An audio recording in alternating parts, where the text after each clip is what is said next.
ากคือก็มีอย่างที่บอกเนี่ยสุว่าเรื่องเขาจบตรงนี้เถอะมอลินเป็นบอกแล้วก็แท้คือคอยพบคนใหม่แล้วคอยซึ่งคอยหาเขาได้กว่าเขาบ่ดีบนนะเจ้าดีมาทุกอย่างแต่ผิดที่คอยเองที่บ่ฮักเจ้าคอยบ่เคยฮักเจ้าเลยแล้วขอโทษคอยเจ้าพบคนนี้ฮักเจ้านะ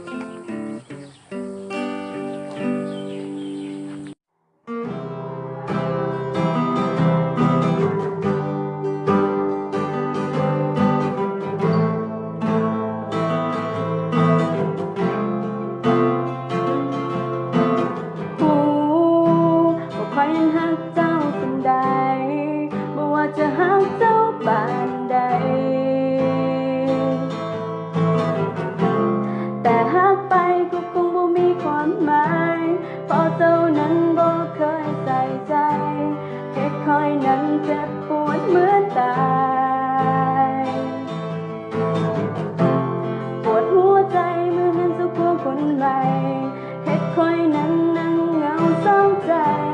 แล้วเจ้าก็ควงคนไม่เดินจากไป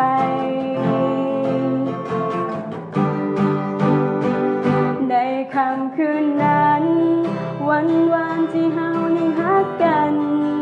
ในวันที่ฝันยังอยู่อยากให้เจ้ารู้ว่าคอยยังฮักเจ้าสันใดกลับมาเถิดนะคนดีของคอยพร้อมจะหักเพียงเจ้าและมีเจ้า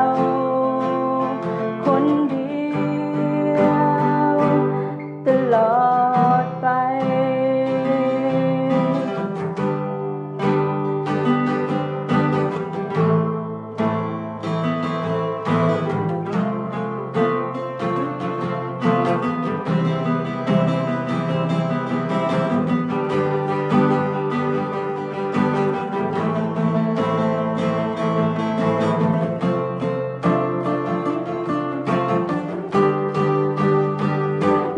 ค่ำคืนนั้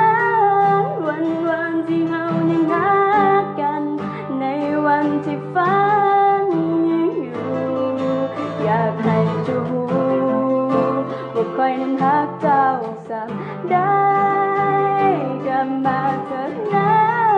คนดีของคอยพร้อมจะหักเพียงเจ้าและมีเจ้าคนเดียวกลับมาเถิดนะคนดีของคอยพร้อมจะหักเพียงเจ้าและมีเจ้า